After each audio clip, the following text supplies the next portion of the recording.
We made it to the last 2 episodes of season 1 of Euphoria. Let's get started. This is going to be episode 7, titled The Trials and Tribulations of Trying to Pee While Depressed. We see a young Cassie sitting and chilling in her pink battery powered car. We learned that Cassie's dad was really good looking and got lots of attention from the ladies. His mom would get mad at him for flirting. We see Cassie ice skating and being good at it, a natural. Her dad bought her the ice skates because he wanted her to be a professional ice skater. He stops encouraging her when he realizes that he can't pay for the lessons though. Cassie's body changed a lot when she hit puberty. We get a montage of the man in Cassie's life, like relatives interacting with her now that her body has changed. Basically, they're being creepers. One of them even says, "You really filled up," and grabs her butt. Dad is struggling to keep a steady income. Mom and dad fight. So the night before 9th grade, Cassie's dad leaves. Mom says it's because he didn't want the responsibility of being a father. At school, some girl tells Cassie that her mom heard that Cassie's mom cheated on her dad, and that's why he left. We learned that he would still visit them on the weekends. Quote, eventually it became once every couple of weeks. There's a scene of him getting into a car accident one night driving home from work. He's wrecked. He's in the ICU for 23 days. He gets released from the hospital. Cassie tries to keep contact with him, but he is basically ghosting her. The night before her 15th birthday, he messages her late in the night. Basically steals things from the house to sell them and makes Cassie promise him she won't tell anyone. Then she never sees her dad again. Long story short, daddy issues. Relatable. We see when her and McKay finally met. We see Cassie taking a pregnancy test and getting all teary-eyed as she's looking at the results. We get the title card, Euphoria. Cut to Rue laying on her bed watching reality TV on her laptop. Quote, when reality TV starts to feel like it's work, you know you're depressed. Again, relatable.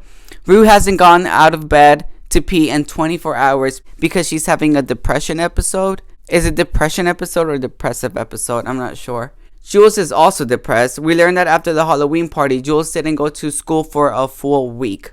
Rue is trying to crack down what's going on between Jules and Nate because remember her spider senses are tingling. See what I did there? Okay, so something I messed up on. I kept calling Pull Guy, but his name is actually Tyler. So when Nate was messaging Jules as Shy Guy 118 and told her his real name was Tyler, is because he was already planning on using Pull Guy, aka the real Tyler, as cover up for something. So this dude is just like playing this big, massive game of chess, always like a step ahead.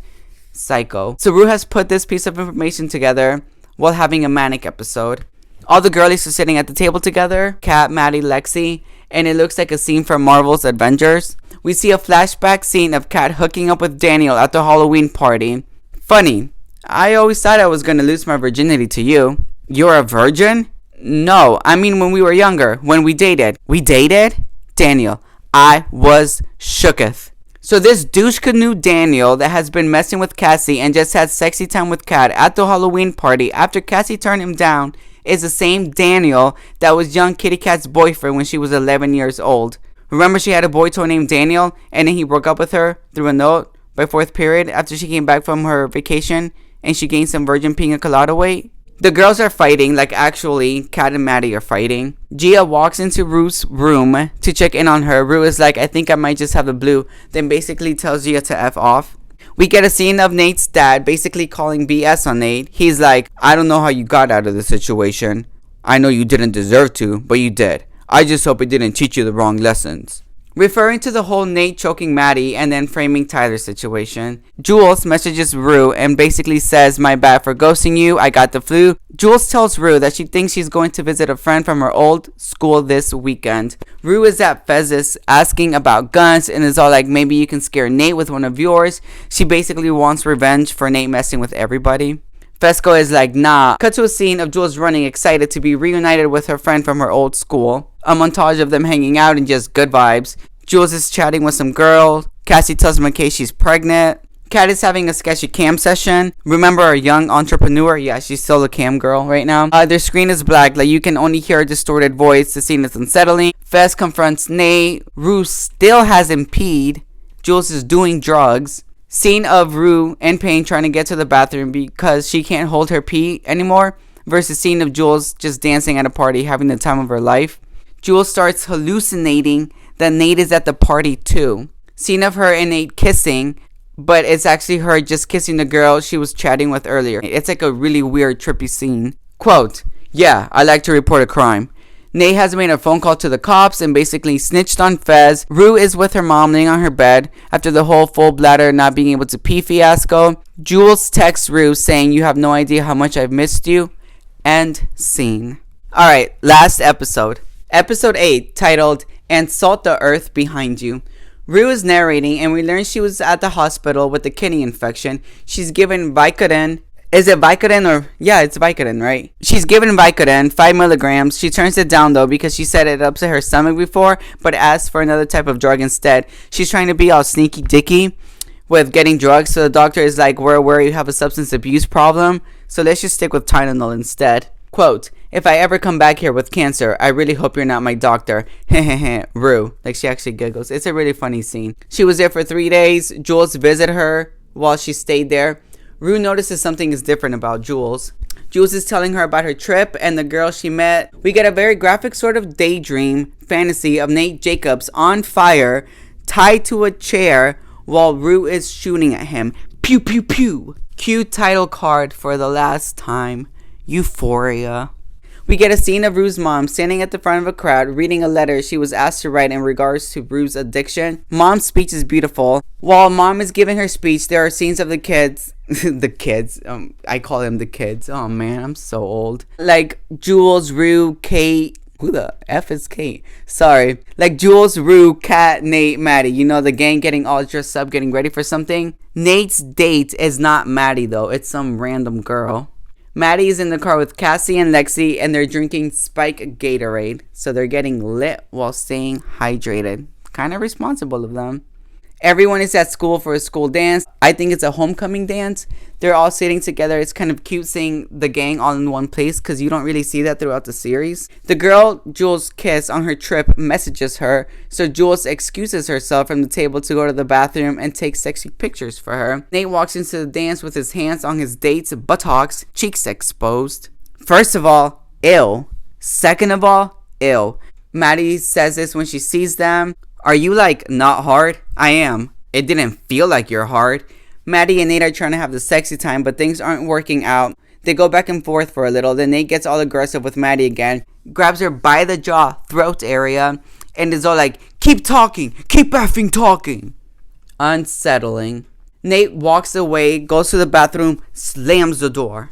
There is a shot focused on the book in his room. Maddie picks it up and sees that there's a DVD, CD, in a case in the middle of the book. Nate's dad is talking about how he knows Maddie and Nate's relationship, quote, "isn't sustainable and it's only a matter of time before it takes the both of them down." He's saying this to Maddie as she's getting ready to leave their house. Nate's still in the bathroom looking at himself in the mirror while he tries to rub one out. Cut to a scene of Nate in his football uniform at school for the school game. Back to the dance. Nate is dancing with his date while Maddie stares at them. She goes to a random guy and asks him to dance. Rue goes to look for Jules and finds her in the stall on her phone. She's like, "What are you doing?" Jules is like, "Nothing. What are you doing?" Yeah, the girlies are having some weird relationship vibes at the moment. Kat asks Ethan if they can talk for a second. She expresses all her feelings regarding the carnival incident when, again, nothing happened. She just got all in her head. But honestly, as someone who tends to self-sabotage a lot, I kind of get it. "Kat, I liked you from the moment I sat next to you." I wrote, "Aw, this is so cute. I wonder if this was before or after she was like, 'Please don't be a mass shooter.' If you know, you know." Maddie and Nate are back to episode 1 vibes, trying to make each other jealous with other people. Cassie is at an abortion clinic. Rue confronts Nate, quote, "Why do I get the feeling you're the reason Fez's place got raided?" Because remember, Nate called the cops and was all like, "I'd like to report a crime earlier." Rue lets Nate know she knows about his dad and Jules hooking up. Back to the football game scene. Nate runs a touchdown. The crowd goes wild. Nate's dad and Maddie, crickets. They can't be bothered. Nate and his dad are in his room and they're talking. Then Nate tries to attack his dad, so his dad pushes him on the bed and grabs his arms, like pins him down, holding his arms. Nate is flailing around. Quote, "Get the F off me, you effing F slur." Rhymes with baguette, or maggot actually.